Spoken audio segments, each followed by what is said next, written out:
to call the meeting to order. I don't think I see Keely here yet. Natasha, looks like folks who are not on the board are pretty well identified. Am I in the right meeting?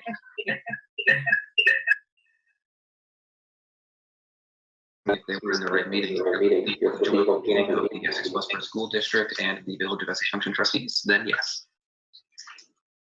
So I was looking for the park sheet.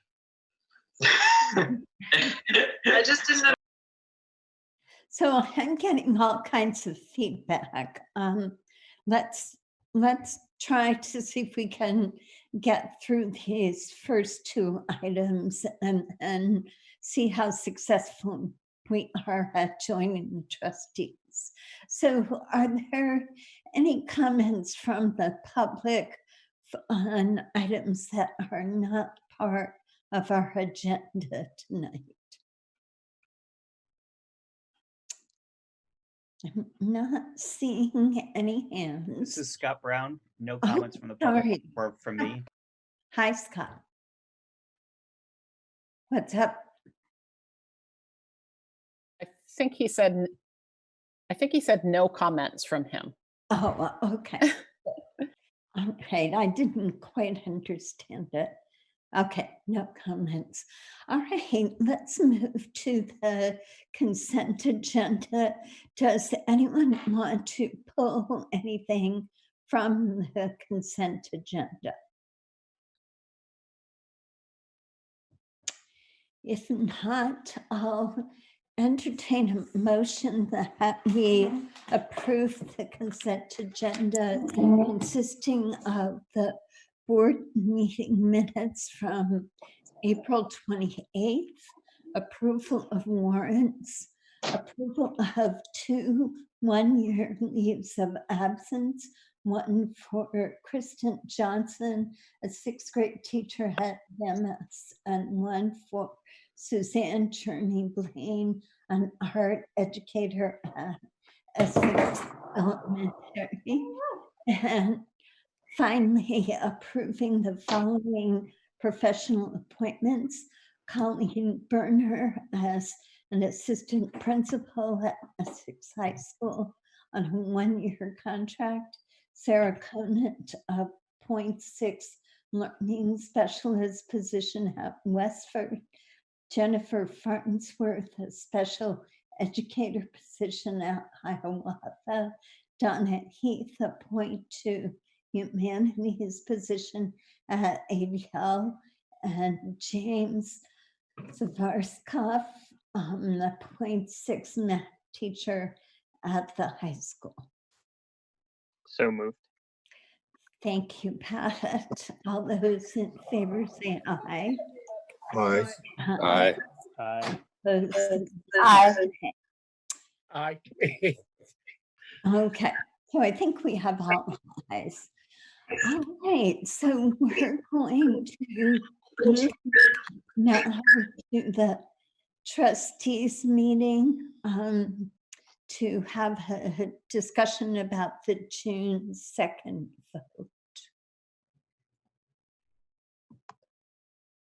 Aha. He totally ignored you. He didn't want to see you. He didn't want to hear you. Whatever. That Thank was you funny. for allowing me to participate again. It's more Keely lost her internet connection, so she Oh, is she no. back yet? She's trying, but she will be back when she regains her internet. Can I just say that I'm so glad we're using Zoom and not Microsoft Teams. That was a nightmare, wasn't it? It wasn't very good. It's wasn't not very been good on any of them that I've been on, as far as I can tell. Probably No. you guys. too. Zoom for me is the best so far.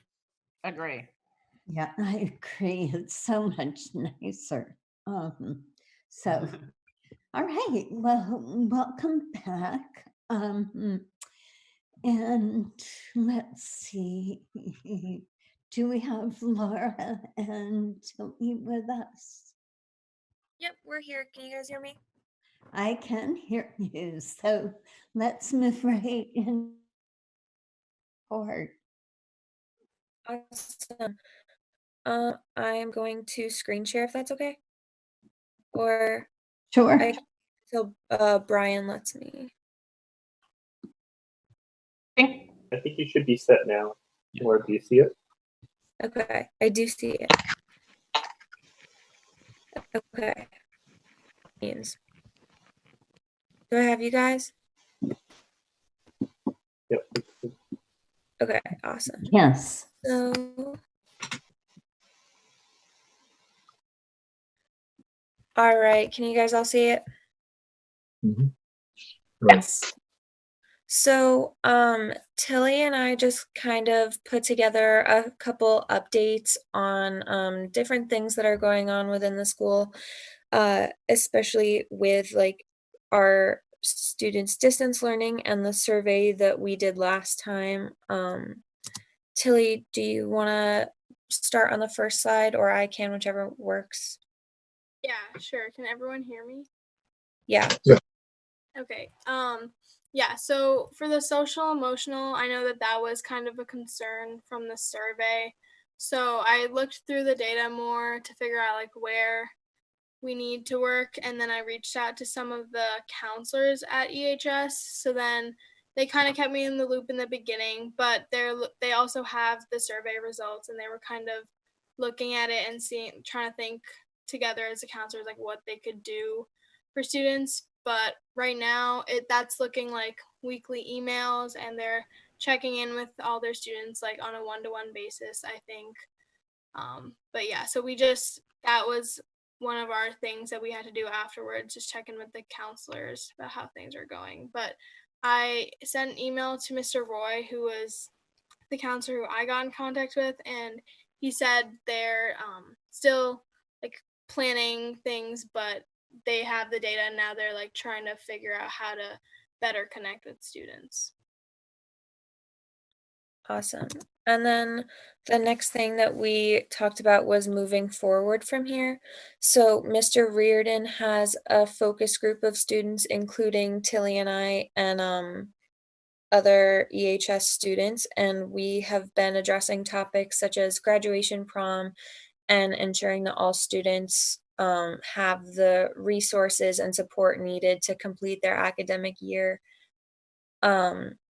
Tilly and I have been talking about keeping in contact with Mr. Roy about the like outreach for our school and district regarding social emotional learning and health. And then I think Tilly, would you want to talk about this, because you definitely, this last bullet, because you definitely know more about it than I do.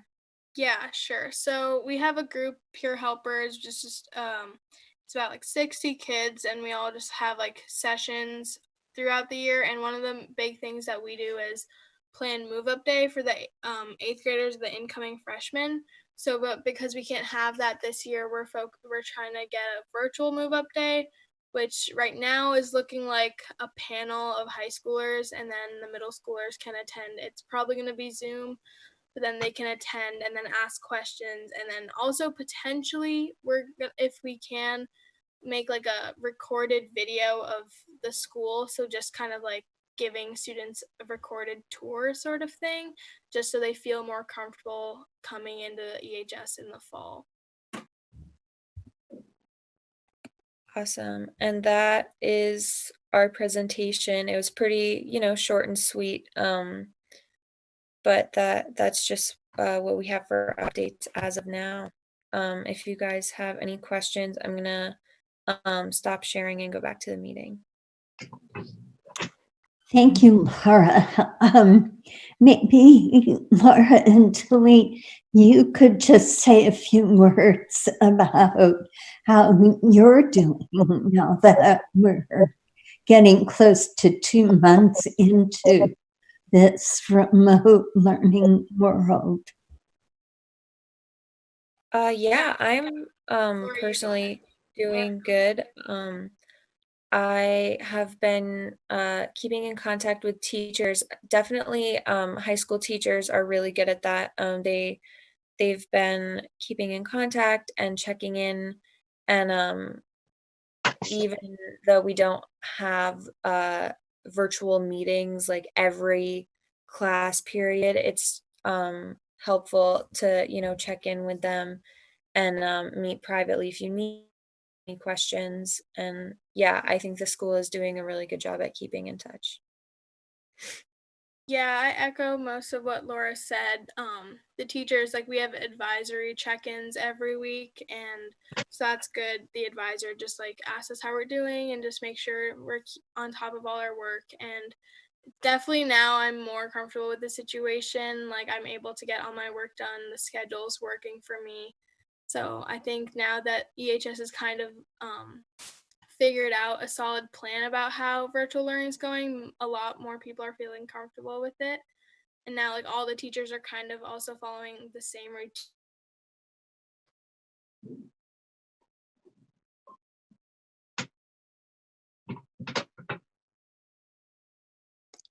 Can you hear me? I just lost the last part of what Tilly said.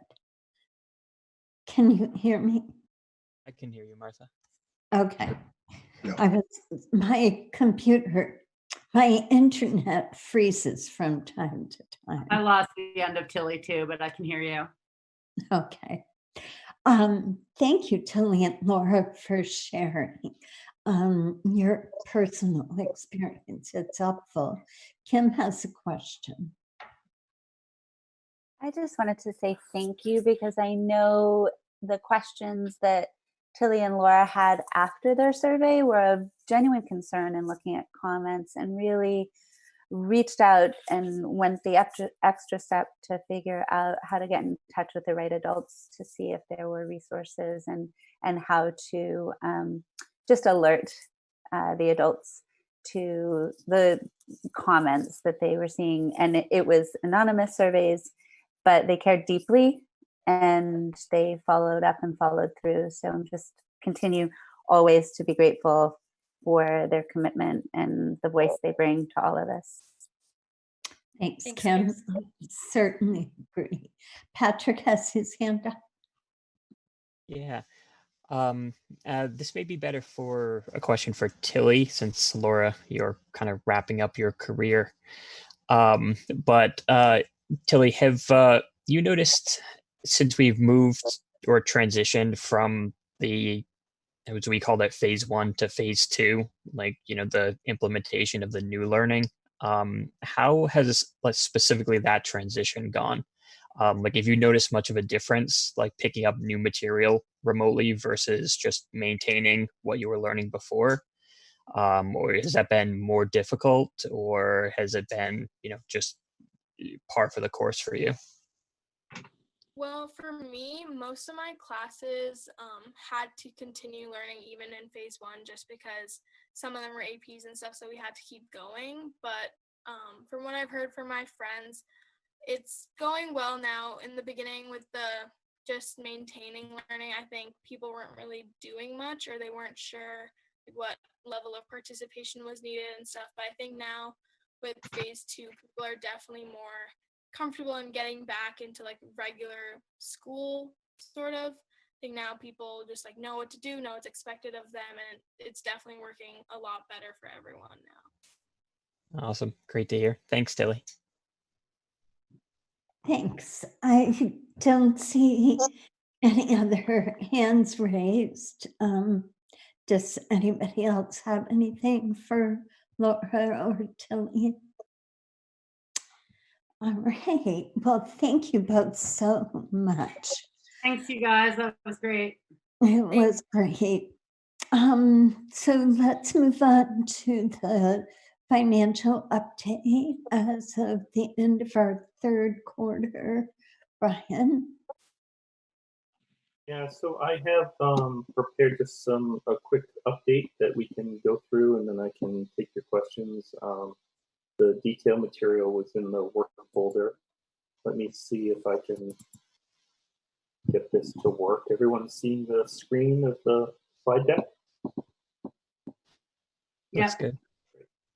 So just quickly, we'll talk about the 4 major funds that we relate to when we do the updates. Of course, we have our self-funded dental insurance, we have special revenue funds and others, but these have been the ones that, at least at this point in time, we've been focusing on. So the general fund is everything we operate under for the district. It's the $82 million that we've warned for next year. What I've done here is just to give some quick totals between where we were. So this is all,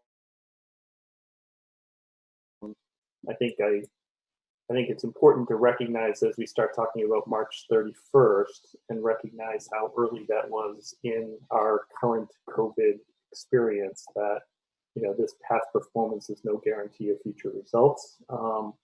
You know, it is awkward that this time period through March 31st just has so few of what the new time and days and reality are. So with that in mind, again, what we're looking at is that we're trending slightly higher in our revenues and in our expenses as well.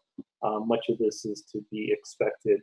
To put that into some perspective, this is where we are in FY19 for our revenues. We're slightly above that for FY20. Personnel about the same, and in non-personnel. So we're trending very much in the same kind of posture that we did at this time last year. Revenues, particularly, 92% of our revenues come from state and federal sources. So that is everything from the Ed Fund to special ed reimbursement, federal grants, and Medicaid reimbursement. Year over year, that total is approximately 2% higher. Local revenues are quite a bit higher, but when you normalize that by taking out the fund balance carryover, which was an abnormally large fund balance going to FY20, and also take away some of the timing issues, we're still generally higher. This is, you know, our COVID-19 world for FY20 and certainly FY21, probably all the way up to FY23, will be a story of revenue that will impact what our capabilities are with our expenses. When we look at personnel, which is our major 78% of our annual budget is dedicated to personnel, that's increasing about 4.4%. So that's all personnel costs, including health insurance, retirement, all workers' comp, unemployment, and everything else, as well as wages. So that's trending and tracking with budget. And we do look early on, just as a look forward, we see some favorable variances in items like substitutes, overtime, stipends, and seasonal labor that we actually anticipate to continue to be there and grow during this COVID-19 experience. We do anticipate also seeing some favorable variances in other labor and benefit costs because we've capped everyone at that contracted hours as part of the requirement or mandate that the governor said that everyone would continue to be paid. They're paid their contracted hours. It's not unusual that our support staff at times exceed those contract hours, which won't be happening for the last quarter of the year. We've also had some non-essential vacancies that we haven't filled and some other stipends and things that we haven't done because we haven't had spring events as was scheduled by the budget. In non-personnel, it's really the story of technical services, tuition, transportation, and debt service. You may recall we talked a lot about this in the budget development, is that these 4 areas really drive the budget. They account for almost $10 million of that. Nearly half of our non-personnel are in these 4 different categories. Technical services are up year over year by 9%.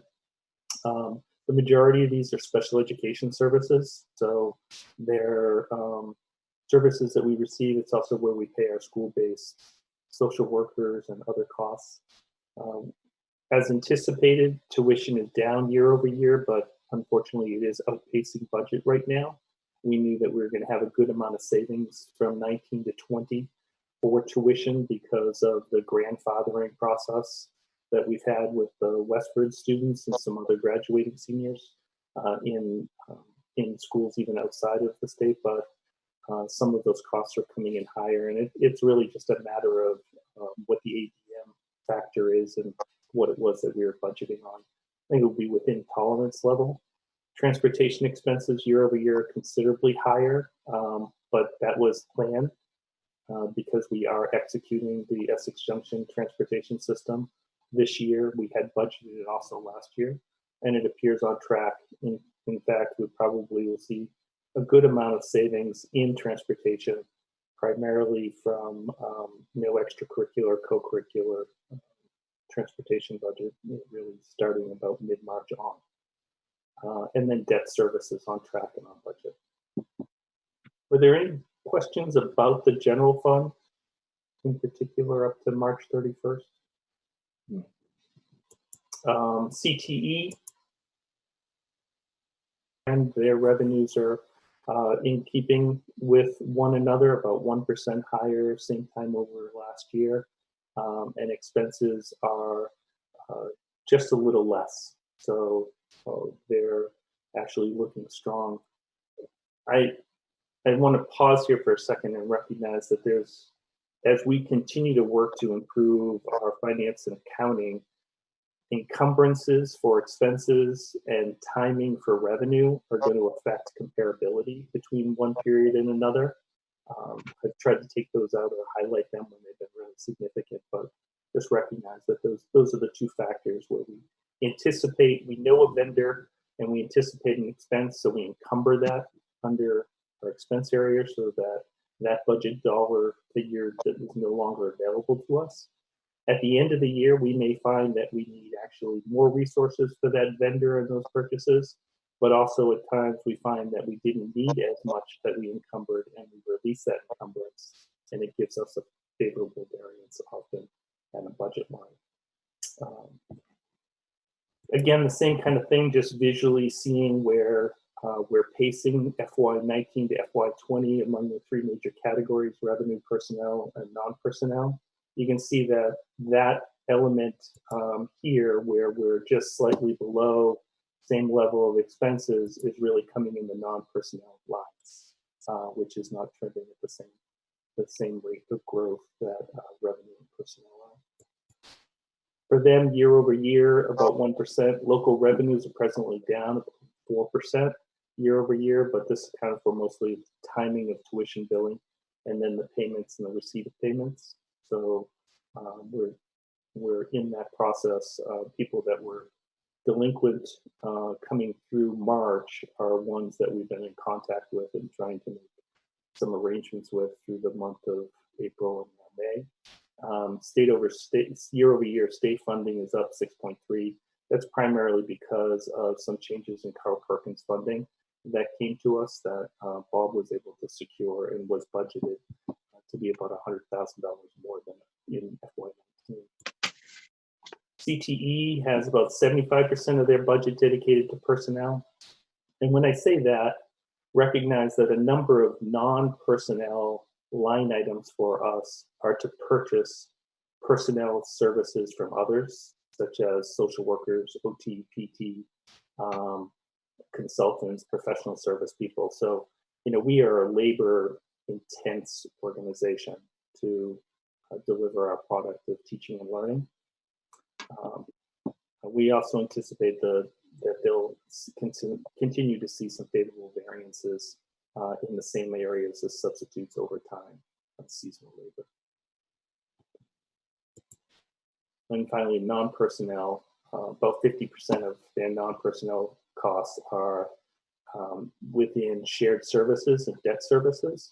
So shared services are those costs that they pay back into the district for the use of the librarian at the high school and the nurse's office at the high school, plus all the square footage, maintenance, property, utilities, and so forth. And then the debt service is attached to the one campus projects that were exclusively for the technical center.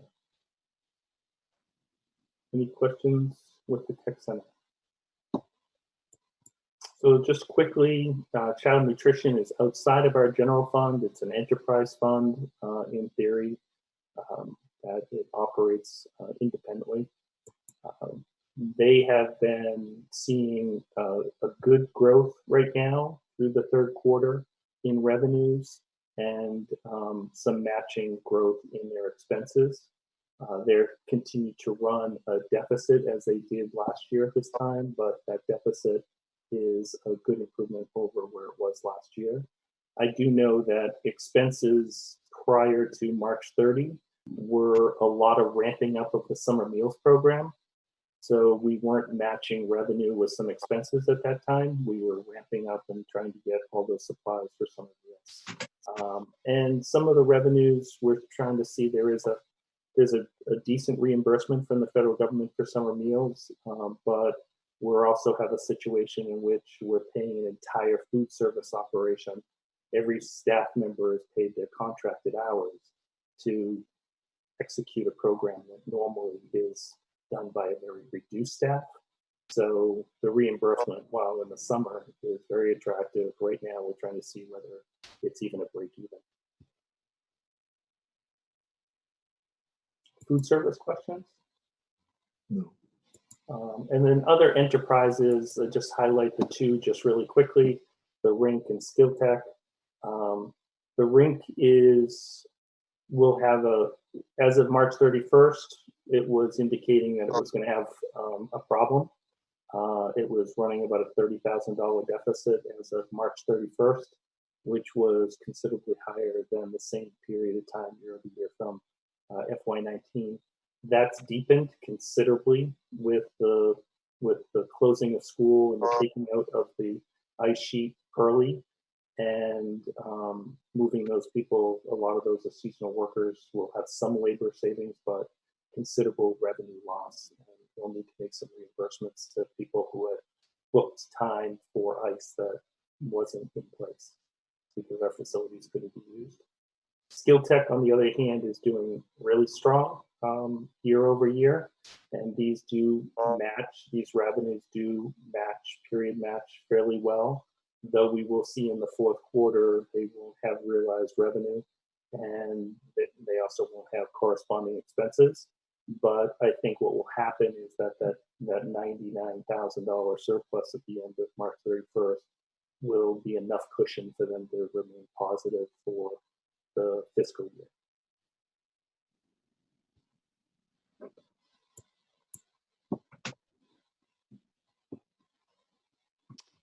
Thank you, Brian.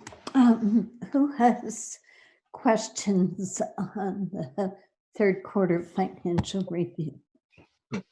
Either on Brian's slides or on the materials you were sent. I've got Pat with his hand up, and Al, I think I see your hands up. Pat?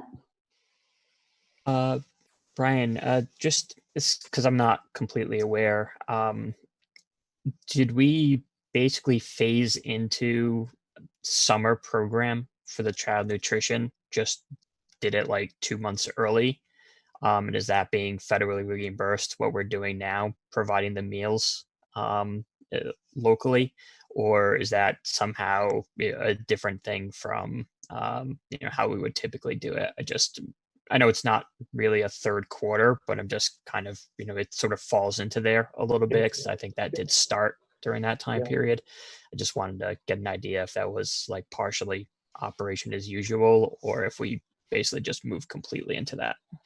Yeah, so we, on the 19th of March, we transitioned from the federal school lunch program to the summer meals program. And the state had pursued a number of variances, as did the nation. To summer meals usually requires congregate eating, which is why we have to serve and have people consume at Maple Street normally. We received a waiver, the state of Vermont received a waiver. So we transitioned into a modified summer meals program with 3 distribution sites and on-demand home delivery. So we transitioned into something we've never done before, but it's all hanging off of the structure of the summer meals program. And we do get reimbursed for both the breakfast and the lunch that we distribute. And we are now looking to, work is underway at the state and federal level to extend the waivers beyond the school year in potential reaction to still not being able to do congregate eating in sites. Okay, thanks. Al and then Brendan. Yeah, thank you, Brian. Good report. I'm pretty comfortable with the overall report. I've been thinking about the going forward next year, tax rates, issues at the state, etc. I know that you were preparing from your note the RFP. Do you have any recommendations about delaying sending out that RFP? With regards to the long range plan, the long range facility plan? Right. Should we hold that 360K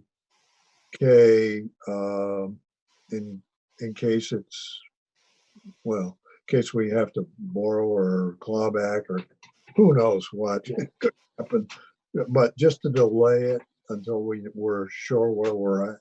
Yeah. So, I mean, I guess in two parts. One is, I know it's wise to delay it, not only on our part, but the vendors that we're looking at. A large degree of that work requires a pretty extensive facility access, which we can't plan on right now. So we should delay it.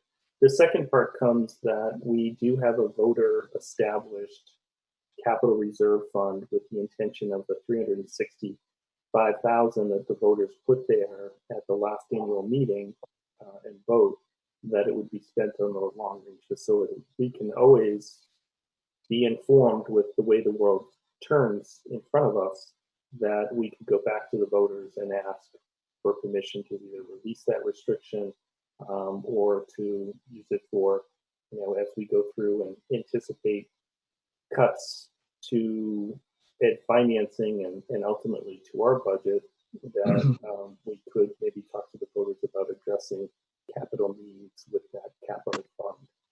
But I think it is wise to postpone. And I think it's a good topic for us to continue to watch and understand that we have 360 some odd $1,000 sitting in the reserve fund. Okay, good. The last item, I don't think we need. I don't think we need to take a vote, but do you, Martha? No, but I do want to say that something we should have on our radar screen is that there is some conversation at the federal level about doing some kind of infrastructure bill. I think particularly if we go into a recession coming out of the pandemic, or maybe even while we're still in it. So that should be part of what we're thinking about as well. Yeah. I did want to follow up with one additional question. Brian, I've been following the Joint Fiscal Committee's reports, including the expert on the Ed Fund, Mark Perot. And there was a number of 2 seminars, caught both seminars, and have gone through about 6 pages of notes about all of this. And it looks like there's a lot of unknowns here and what could happen. But the last report, and I'd like to hear what you are thinking as well. The last report was concerning because they were indicating approximately 153 million deficit on the Ed Fund, but there could be 31 million coming from CARES and different sources. And there's a lot of dialogue going on at federal level and state and so forth. But the best case, and this is really where the rubber meets the road, the best case scenario is possibly a 23-cent tax increase, or property tax increase rather. It's an increase in the I forget the exact term, but it would affect our a possible clawback. And it depends on whether or not the budget is passed or not. I know there are different proposals. I don't think we know what's going on there, but what do you have any thoughts in that regard? Mark has been a frequent flyer at just about every House, Senate, and Joint Committee, as well as VASBO and the Vermont Superintendents Association. I'm sure he's visited one or two SBA meetings as well. He hasn't gotten the hang of delivering good news, at least lately. So I know that in the last meeting that he was in, he said that he was working with Ways and Means to understand the isolated impact of COVID. And there has been talk about that that's a 23-cent impact.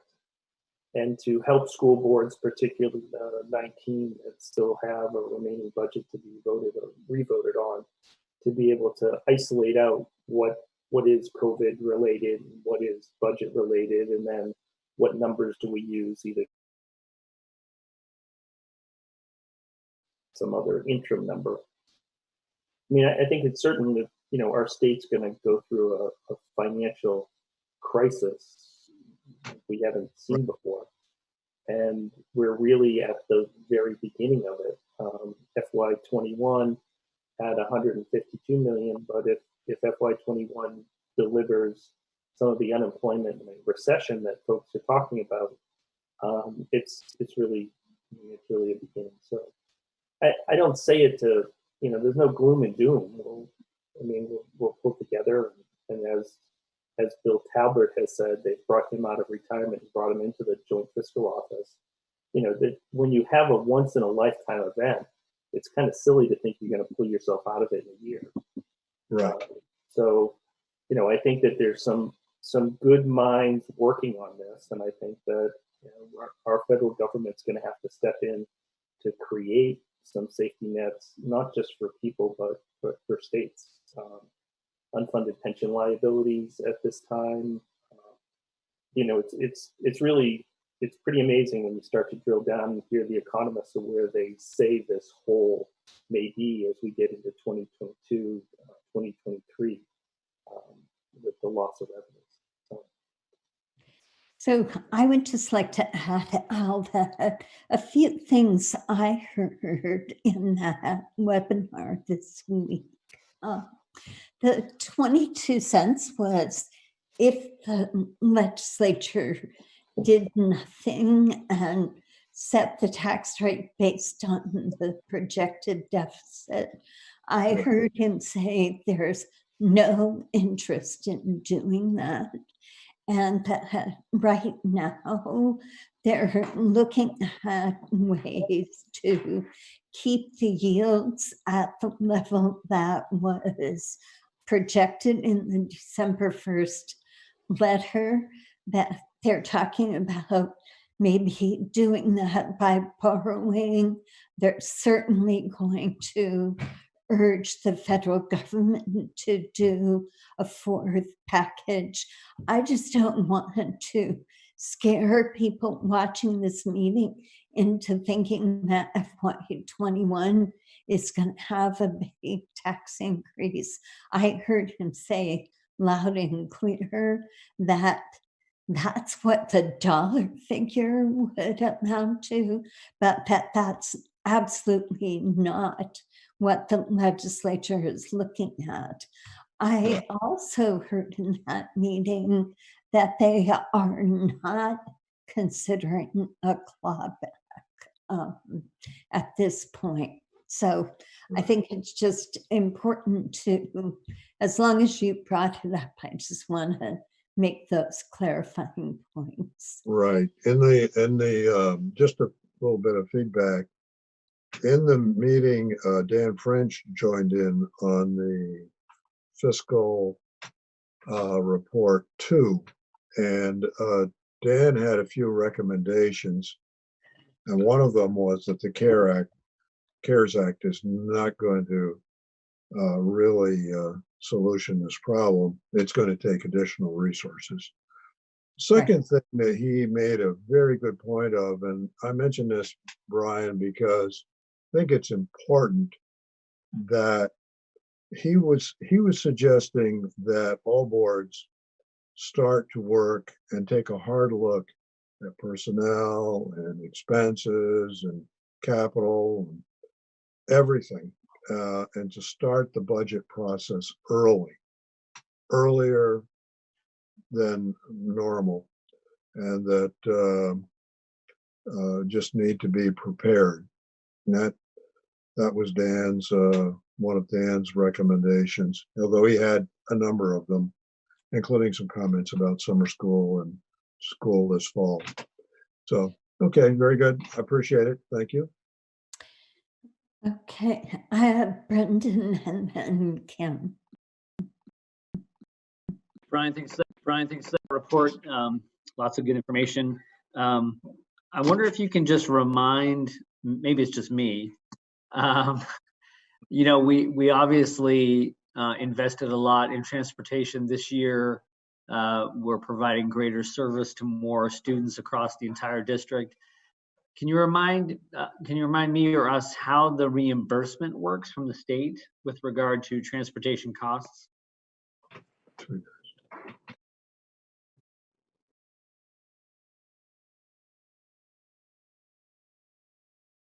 You're muted, Brian. It's on to and from school transportation, and it works on a 2-year lag. So there's no immediate concerns with regards to transportation reimbursement on this year's current costs not materializing in next year's revenue. They do recognize that we're all in a sort of an interrupted year. Some are experiencing more costs, some are experiencing less. And so there has been a number of different conversations with regards to legislation about that reimbursement plan or that reimbursement statute. But that's how it is right now. We don't have an FY21 issue with regards to reimbursement, but we do have a longer term issue with it because I believe, Martha, isn't it a 2-year average, but it has a 2-year look. It's like 18 and 17 and then 19 and 18. Right. I don't think it's a 2-year average. I just think it's reimbursement after the fact. So you have to have your final numbers and then you apply. And so your reimbursement doesn't come until another fiscal year past the one, not the ensuing fiscal year, but as you said, a 2-year lag. The revenues come down the line. And there are some conversations about whether meal transportation that's happening should be reimbursable. That's probably not going to be really something that applies to our district, but I see the school bus come from Milton down my road every day. So they're delivering meals to students' doors. And so that's part of the discussion. Okay. All right. Kim, I think Kim took her hand down. Or no, Martha, I apologize. While we were chatting, I did. I forgot my question while we were chatting, and then I remembered it while we were chatting. So that's how quickly this goes for me these days. I apologize. My question was with respect to the capital reserve and the specificity for its use. The previous allotment, I can't recall our language from the vote last year in assigning it to a study regarding future capital projects. So I'm wondering if it was in fact that specific, or it's capital reserve where we had expressed our intent that it would be used for capital purposes that would be a study. So like, was it a little bit as though it just needs to be used for capital projects, or it must be used for that project, which was a study for future projects? I'm just looking it up to see what the wording was.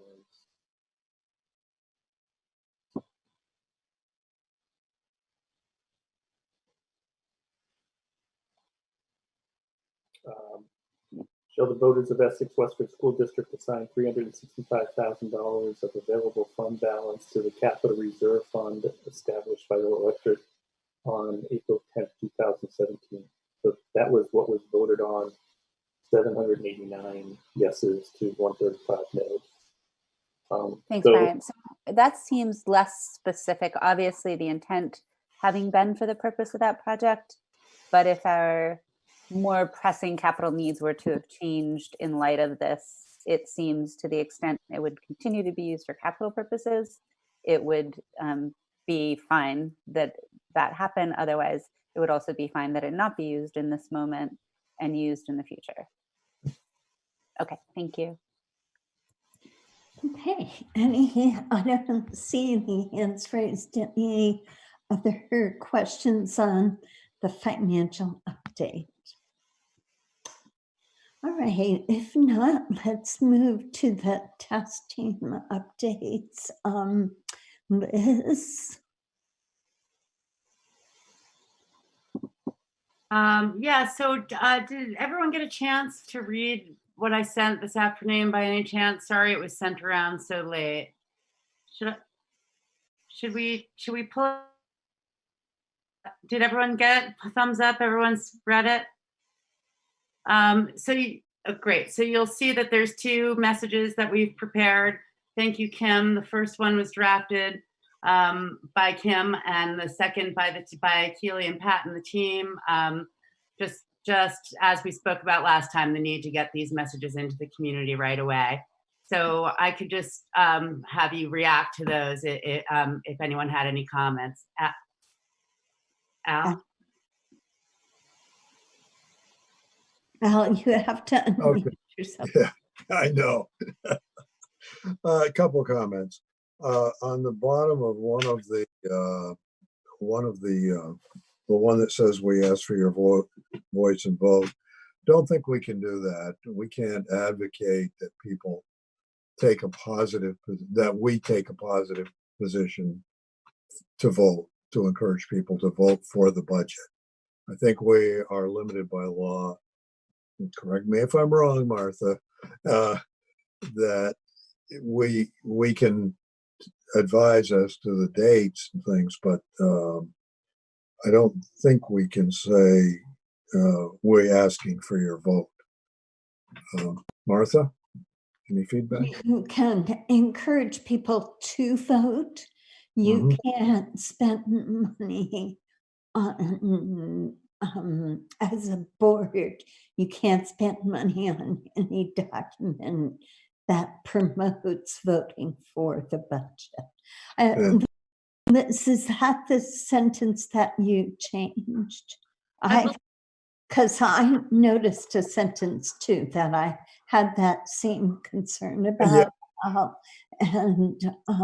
So the meeting, so we're talking about number 2, the change in voting procedures. We changed that last sentence to say we're grateful for the community members' continued support of educational excellence and the local economy through the EWSD budget. Is that the one you're looking at? No. Is that the last sentence, or did I send you one that hadn't been edited? This one right here says, yes, that's the sentence at the bottom. Okay, so Martha, that was the sentence we changed in that one. Did you? It's the sentence just above it. Okay. That it might be all right. I just felt a little bit uncomfortable about that one. About the statement. I would suggest just a reminder to vote, to highlight that on that date.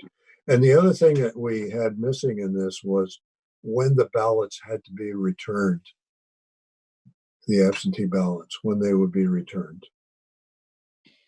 You know, a date.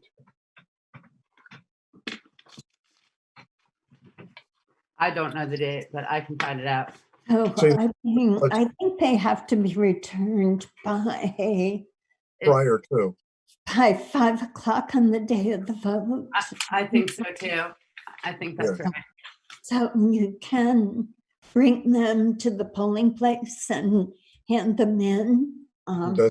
But if you're mailing them back, then you have to mail them in time to be received on that date. Right. Okay. So, And on the second, this, I guess it's the first one, the first, it starts off to inform you about our usual voting process. And then down at the beginning of that paragraph, the second paragraph in, please expect to see ballots mid-May. Contact your town clerk with questions you may have. It would be nice if we had a telephone number and an email there just to help people. Because it is difficult to reach town employees today. And it could be 24, 48 hours before they can even get back to you. Okay, sure, I can add that. because the other thing that's missing is, and you probably are planning to put this in, but address for the website or a link for finding the annual report, finding the budget information, and so forth. I think Yeah, we need there. yeah, sorry. Yes, and shout out to Ben, who always helps make sure that we check all those boxes, and I'll work with Ben to do that this time as well. Great.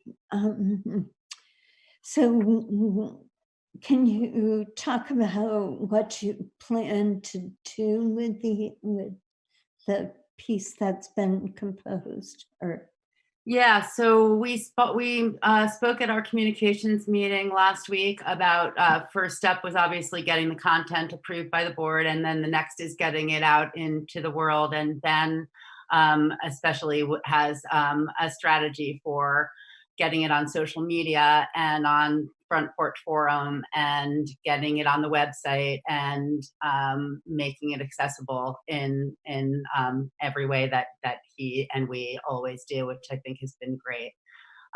Martha, do you want to talk about? Well, Ben looked into a mailer. We talked about whether we wanted to send another mailing, and the turnaround time is a little bit challenging to get something out to the voters in time for it to be meaningful before the budget is. Martha, did you want to say anything more about that, or it doesn't seem that is going to make sense timing wise? Yeah, I don't remember the details, but the timeline that the printer gave Ben wouldn't really meet our needs. So unfortunately, I think we have to use other methods of communication. I think the fact that people will get the ballot hopefully will cause them to seek information. But yeah, Liz, so I wasn't part of an actual decision not to mail. Is that what your team decided? I remember No. the date that Ben gave us to get the turnaround from the printer was the 20th. So at that point, I think the 20th of this month, he sent that to us last week. We had not decided, like there had been no decision about whether or not we would or would not mail, knowing that we could get them by that date. I think we either need to kind of sit down as communications or maybe decide, I don't know if it's a full conversation for the whole board about whether or not we do want to send them out or not. That would be pretty close to when I suspect people would be getting their ballots as well. So maybe that's a good thing. To send it out as people receive that with information about what they're getting. Right, and information about how to find more information about the budget. Right. Because they'll be getting the ballots just about the same time. Yeah, maybe a little bit before, but probably most people, unless they just know how they always vote on a school budget, probably won't fill them out right away. Right. Liz, was there something more you wanted to say about this, or shall we? Kim has a question or comment. Kim? Yeah, I was just in thinking of a flyer, and I was trying to remember what Susan said. It sounded like she was saying they'd go out mid-May, the ballots. And I didn't know if we did like a postcard, does that go more quickly or more likely to go in line with the ballot? It just, whatever version is you guys were inquiring about, it was May 20th was the earliest that could happen. Right. So Ben's email to us said that if we were to say on May 6th, which is tomorrow, if we were to get it out to the printer by then, it would arrive in probably May 20th at the earliest. And we were just looking at 8.5 by 11. One sheet of paper, 8.5 piece by 11, simple piece of paper with the information that that we just talked about. So I think that's about as simple a mailer as you can have. And if the board thinks we should do it, I think we can, Ben and I can get something together relatively quickly and get it turned around. It sounds like from Ben's email, and I will certainly check with him. Okay, ask the question. Not send out a mail. Okay, I think we should then, Liz.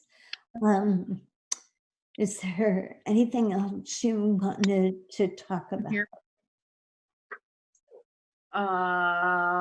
I think that's what we've been working on since last week, is getting this done. So we'll draft up that, we'll mock up a mailer and send it to the board. We'll approve it electronically and get it out as quickly as possible.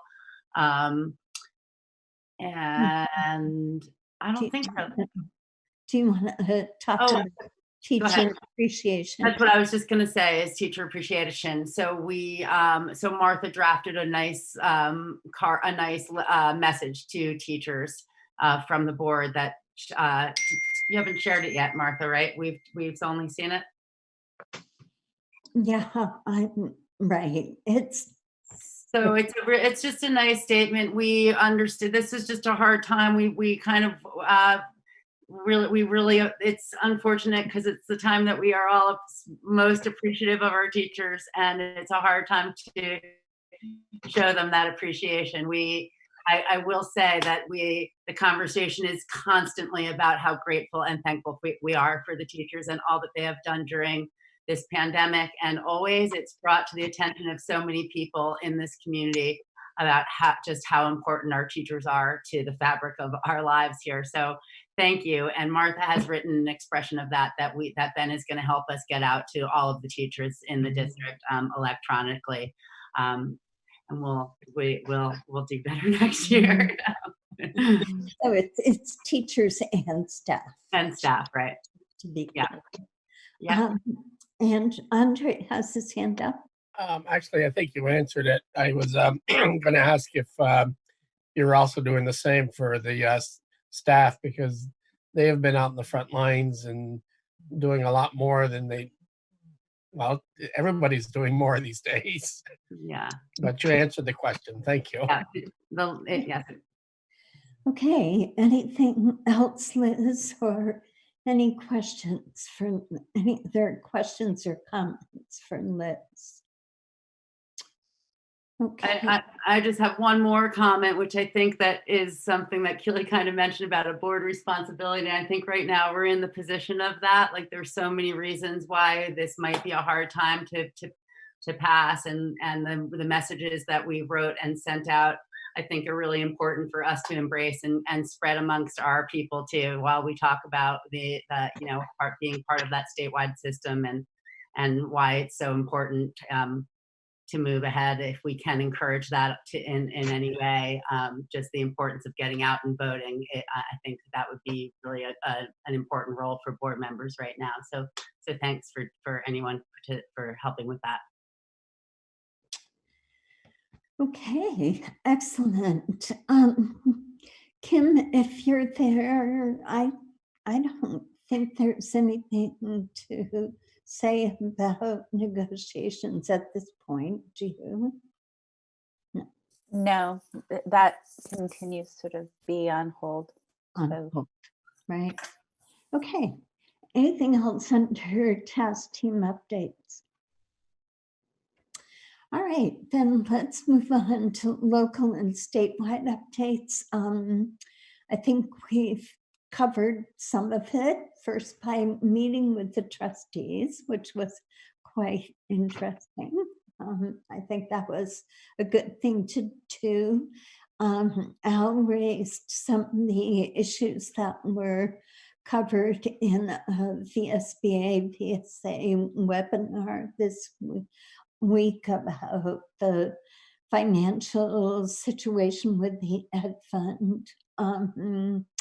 I will update you to the best I can on what's happening in terms of districts that don't have budgets. So the House had a much more advantageous position on what would happen to districts like ours.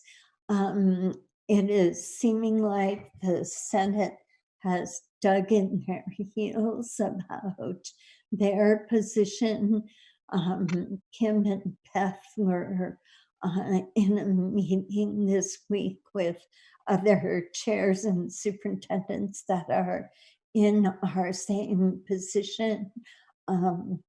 Board chairs were asked to write to and I wrote to all 6 of our senators. I had to do 2 different emails, one for people who aren't on Senate Ed, and then another one for Phil and for Ruth and Deb Ingram, who are on Senate Ed. I heard back from 4 out of 6. Senate Ed seems really stuck on not wanting to approve spending authority for anything but a previously voted budget last year. So for at least for our districts, that would be last year. Dylan Giambattista sent an email to Kim, Beth, and I today with a different proposal that House Education may be looking at. It's a little convoluted. I'm not sure it's worth discussing the details of. Kim and I talked about it today, and I wrote a response to Dylan. I'm not sure that it's going to help us, frankly. So we'll see what comes of that. The only thing I'll say there, Martha, as Sure. we talked about it, is it was really difficult to understand how they thought that got them closer to movement with Senate, in all honesty. I think there may be an intent there that it leaves open the opportunity to revote budgets.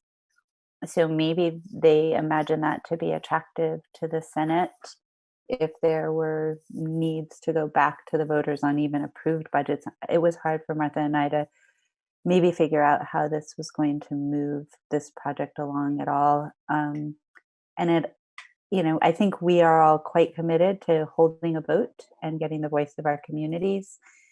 And it seemed this version might allow for a backstop that is not worse than the last thing you warned that didn't get a vote.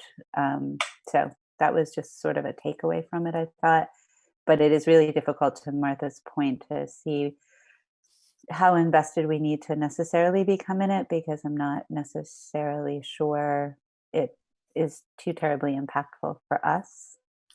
And Yeah, we're not exactly sure how it's impactful for us was the other thing. We're going to vote on June 2nd. And if this one were to have effect, it says if for some reason our budget weren't to pass, we would rewarn a different budget that would be less. But then it seemed unclear whether or not we would ever have to vote again on it. We would just take the next budget. So it was confusing, but thankfully Martha reached out to Dylan, and maybe it's been more clear since their conversation, and he'll get back to us, or maybe it's not moving and it'll just go the way of other things. So Kim and I will try to keep the board updated if it looks like anything is actually going to happen. I think the other thing we heard about in the webinar is that the $31 million in CARES money that's coming to the state for education, 90% of that has to go directly to school districts to be spent on COVID-related items.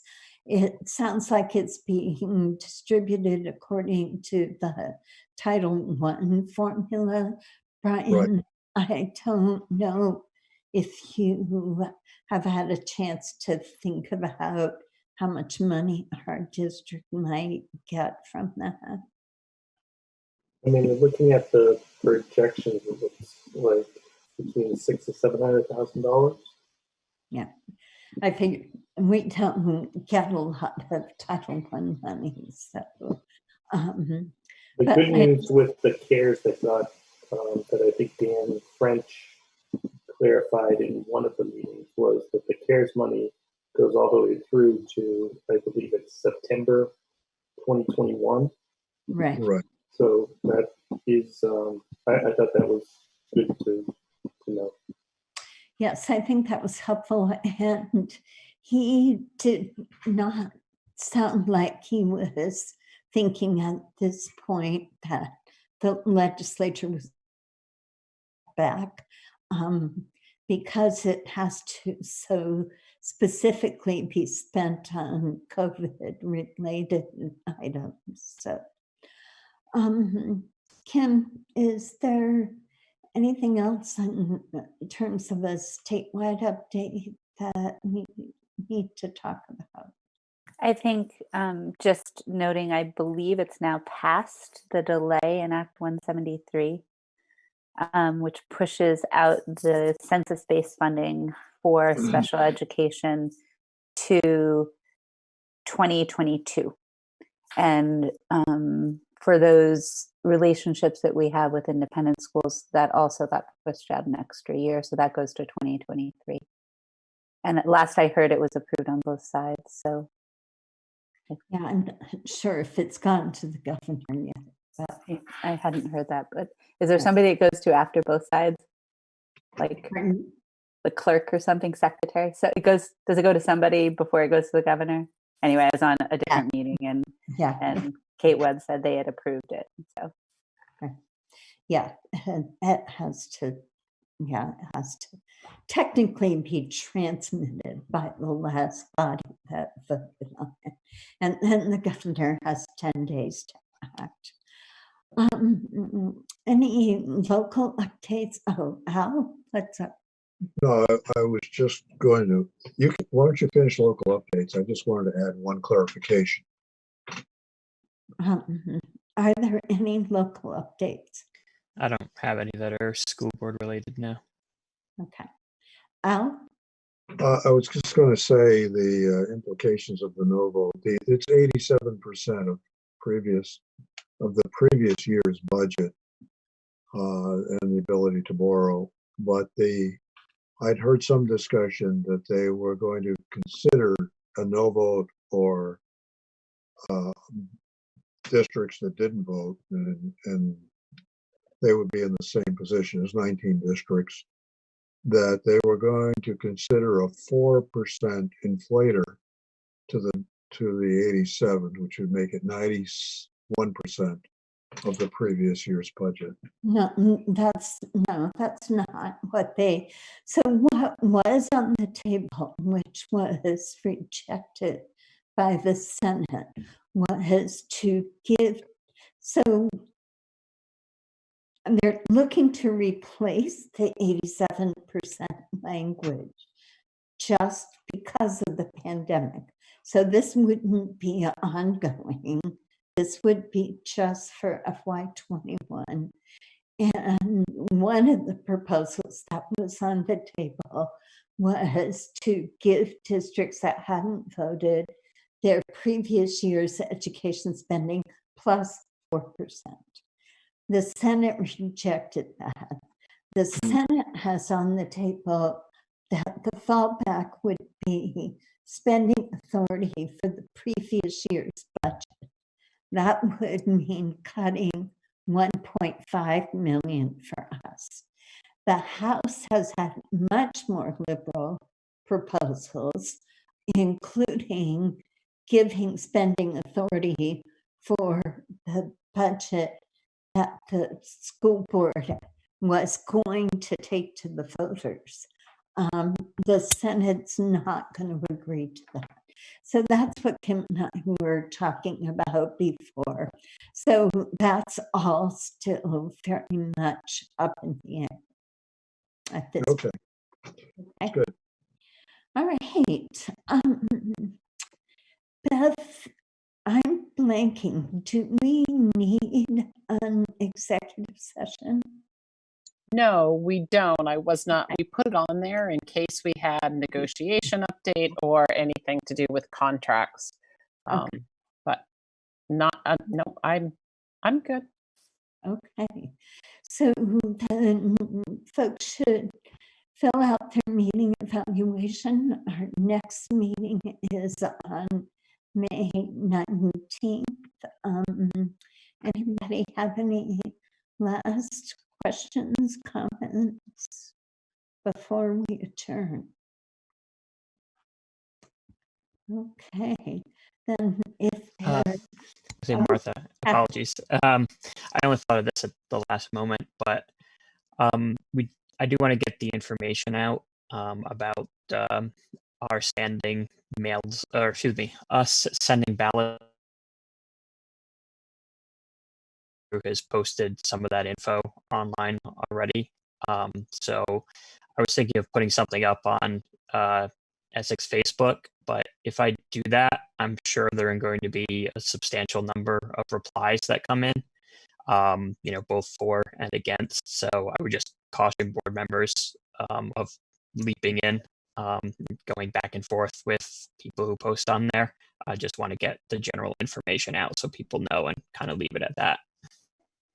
Yeah, our town clerk has actually already put something on Front Porch Forum, just as a heads up to voters that this is something we were planning to do. I haven't looked at Front Porch Forum today, so I don't know if there was a response. Kim? I think we would want to get the information out, and I think we want to be careful about our language because it's active voters, not registered voters. Yeah. And the only pause, and I was just going to check with Martha and Liz later, was how I'm sure there's a technical definition for active voters. I know it was described to us, but I think it would still remain unclear with the footnote in that notice or letter or whatever it is we send at the bottom that says active voter is anybody who hasn't been appealed or something like that. That would be pretty confusing for any first-time voter, and I'm not sure that it would clarify a whole lot. So I don't know within the confines of what the actual Secretary of State's definition of active voter would be. Is there friendlier language that just makes clear if there's reasons to believe you're no longer at an active address, contact the Howard clerk's office or something like that. So I would just caution as we get out on our messaging, we're cautious about the words we use, and then that our follow-ups make the clarifications that are necessary. So you don't need to define active voter in this round, but later we might say, please be in touch with the clerk's office if you have reason to believe your current address is not accurate. Yeah, I think it would have been better to share like what we would put out on the flyer to people, but like Andrew shared it already, and he included the Essex Westford as part of that. So I think we're That's fine, and maybe he's got language that's already. Yeah, there's he's some got language that's fine, and just make sure that ours says But anyway, active. Did he say registered voters? said active and registered. So I think it's just to your point, we have to be really careful about the language that we use when we get the message out. And that little cut and paste note was a quick thing that Martha wrote. I cut and pasted it. It didn't. We can certainly elaborate on what that active voter is when we get a message to the community.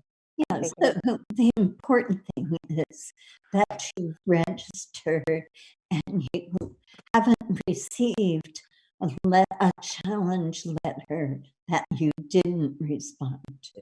So I'll just make that more clear. Yeah. The challenge letter piece sounds confusing just because I would have never had any idea what that meant. Why would somebody send me a letter challenging me about my right to vote? So I think that right to be on the checklist. Totally get it.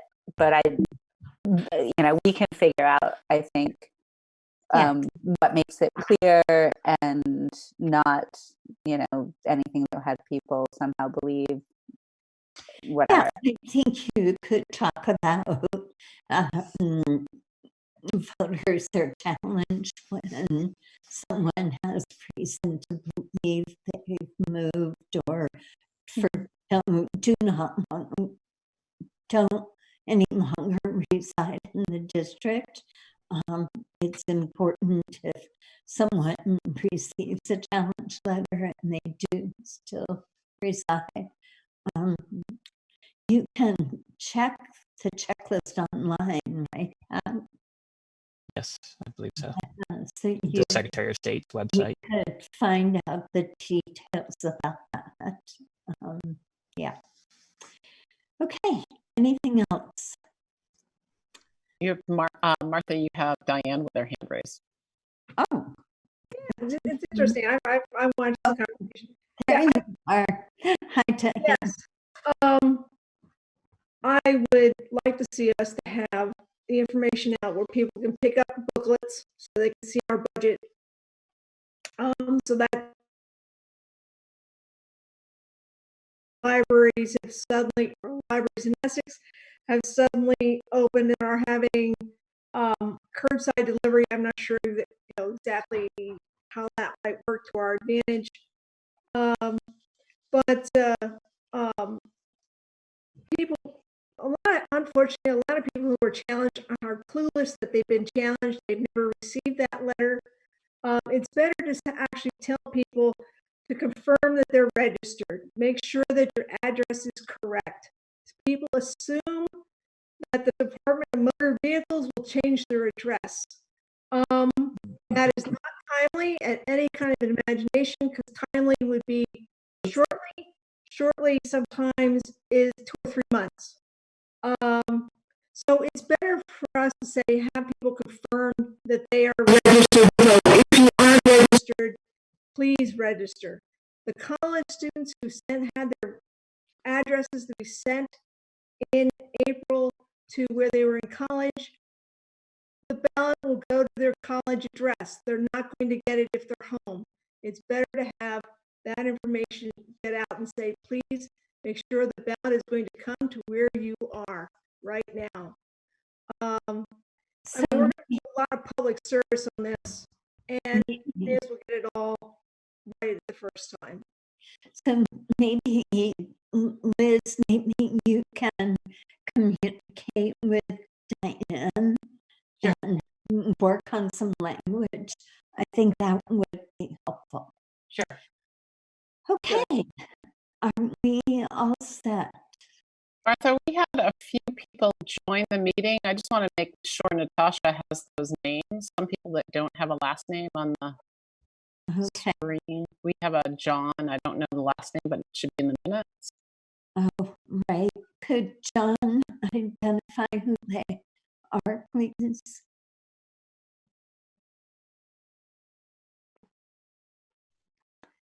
So we just, in the chat, we just got that Ken is Ken Signer. Hello. There's a Jess that has Jess iPhone. So if Jess and John could identify who they are, please, you can do it through the chat. I think John has left the meeting. That's too bad. We do need that information for our minutes. So if Jess, okay, Jess, iPhone is Jessica Moulton. Thanks, Jess. Okay, thanks, Beth. I meant to do that earlier and then it slipped my mind.